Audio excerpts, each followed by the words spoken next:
Literature has the power to change the world.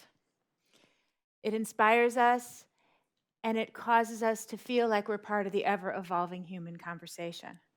But as we've all noticed, the world is a mess, which makes changing it a little hard. And literature, like all the humanities and the liberal arts, is under attack. So, what do we do? Well, I actually think we're going to have a hard time saving literature by making more English majors. And I don't think we're going to win if we challenge a duel with STEM. And I also think that although we have to withhold its promise, we also can't hold it hostage to critical theory, and to traditional ways of teaching. So I really believe that to unlock the superpowers of literature, we have to bring it to new people, in new places, and in new ways. And like my fellow panelists, I have an approach. My name is Ann Smith. I'm the founder and executive director of an organization called Books at Work. And Books at Work changes the world by bringing facilitated discussions of literature into workplaces and into communities. We use local professors, and we invite colleagues literally from the C-suite to the shop floor and every place in between to share ideas, to challenge assumptions, and to deepen the social connections that create the kinds of organizational cultures that we all crave. We're modeled after the literature seminar, but we have one very significant difference. We do not, at Books at Work, analyze text. We actually use text as a way to jointly explore the human condition. We like to say that the text is at the table with questions and provocations and ideas, but it's not on the table with answers. The answers are up to the people that sit around the table. So with the generous partnership of the Teagle Foundation and support of lots of different people who believe in what we're doing, we are now in our 10th year since we piloted the program with food service workers. We are 7 years into scaling the program, and we're in 25 states, 15 countries, and have done Books at Work in 6 foreign languages. And I'm here to tell you that this hunger for human connection that can be awakened through literature knows no borders. One of the things that's really interesting is where we go. We go to manufacturing organizations, healthcare, professional services, law firms, nonprofit organizations. We work in universities, or we bring faculty and staff together to talk about literature as well. And it's a really powerful way to engage people to think about ideas and think about each other in ways that are really interesting. So how does it work? And I'm going to share some stories to give you a sense of what it's about. So Mortimer Adler once said that reading is simply a conversation between an author and a reader.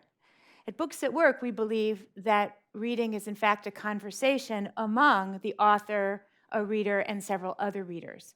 And that multi-party nature of the conversation is really the key to understanding how this unlocks the power of relationships. But the conversation itself really matters. And as a product specialist in a manufacturing company recently said, I'm not a reader.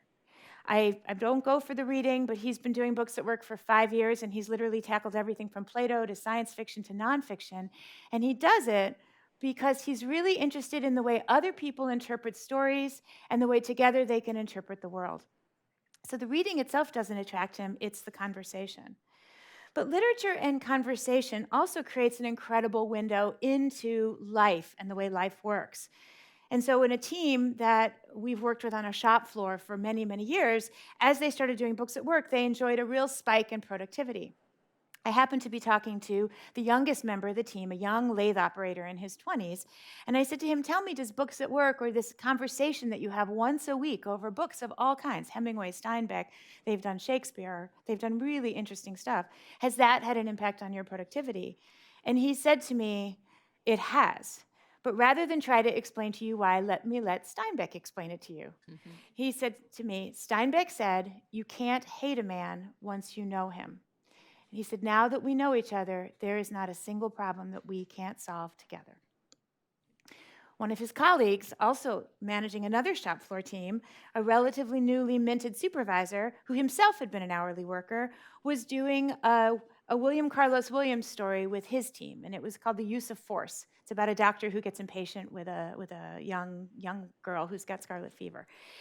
And he discovered, by discussing the story with his newly minted supervisees that when he was under stress, his management style was not as ideal as it should be. He said, I never would have heard that kind of feedback if it weren't for that story, nor would I have been able to connect with them in a way that allowed me to say, you know what, this is something I want to work on, and we're going to keep building the bridges that allow us to continue to work together.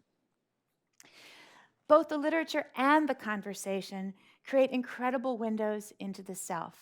This was really made very apparent to me in a very recent interview that we did with a white male employee at a very, very large academic medical center.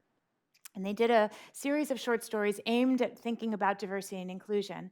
And he said, for the first time in my life, I finally understood this thing that made me so mad, which was that everybody told me I had such advantage. He said, I didn't grow up with a lot of money. My parents didn't have a lot of education. Why is it that people kept telling me that I had this incredible advantage as a white male?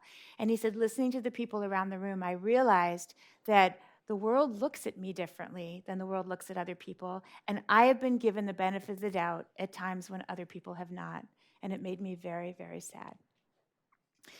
But the literature and the conversation also create this incredible space for deep emotional connection between colleagues and between people. And recently we had a group of continuous improvement workers, a team that actually goes throughout a large global manufacturer and works with teams on the floor to help them improve and to make more excellent their processes. They did a story by Edwidge Danticat, a beautiful story called Night Women, which if you haven't read it, I highly recommend it. It's about a Haitian prostitute who receives her clients in the same room as her sleeping child, separated only by a thin curtain. And they got together and they started talking about what do those curtains represent in our lives? What are the lines that we draw between our work life and our home life? And how thin are those lines and what does that mean? And then they began to talk about what their parents had done for them in order to give them opportunities that their parents had not had. And as several of them said to me, there was not a dry eye in the house. And the professor who was leading the conversation said, you know, I was struck by how emotionally raw and powerful this conversation could be based from a 2-page short story. He said, I guarantee they've never had that conversation on a golf course, over beers, on a factory floor, but that personal, emotional connection is what fuels the kind of interpersonal connection that allows them to be successful together. And finally, my last story takes place in some of the community work that we do. Over the last few years, we have been working in the city of Cleveland, which is where we're based, with police officers and residents of the city. And many of you know, Cleveland has not had a stellar record when it comes to police-community relations. We've used a Langston Hughes story called Thank You Mam with several groups. One was a group of police officers, residents, and newly minted police academy recruits. Another was police officers, residents, and high school students in the Police Athletic League, which is an age-old program that creates youth opportunities for young people in the inner city. So Thank You Mam, if you don't know it, is a really interesting story. It takes place in the 50s. It's about an older woman coming home from work who foils a would-be purse snatcher by grabbing him by the ear, taking him home, feeding him, and giving him some good old-fashioned TLC. The interesting thing about the story is, of course, you could never imagine this happening today, which both groups seized upon instantly. But they began to talk about what does it mean when you give somebody the benefit of the doubt, and how much love is in force, and how much force is there in love, and how do we think about love and force in the same breath when we're trying to find communities where police and residents can actually work and live together in the same community. And I want to use the words of one of the police officers in reflecting on some of the conversations that we've had over literature. He said, it gave me and other officers a chance to connect with civilians. A lot of time there's a disparity between the two. Civilians don't realize that police have the same heart, the same lungs, breathe the same oxygen, eat the same food. Police don't realize that civilians aren't so different from them. This is one way to cut down the barriers. I was talking recently to one of the professors that's done quite a bit of work with us, and he said, you know, what you're doing is really pretty radical. Radical? Maybe, but it's not new.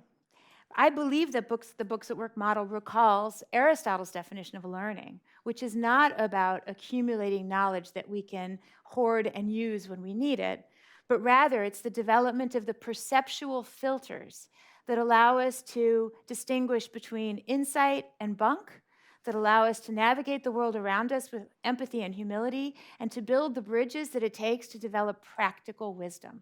Practical wisdom. I'm glad that came from Aristotle. Some argue that making literature practical may be watering it down or somehow instrumentalizing it or making it something that it's not supposed to be. But I have yet to be convinced that the great writers of the world, make it Shakespeare, make it Melville, Austen, Morrison, Achebe, Joyce, Kafka, and we've read them all, that they wrote in order to earn a coveted spot on the Literature 101 syllabus. I actually believe that they wrote to tell a story and to keep alive a conversation about the human condition well across time, long past their own writing periods. So to honor them and to keep that conversation alive and to change the world, I believe that we need to take literature to new places and to new people, and hope that you'll all join me on that mission. Thank you.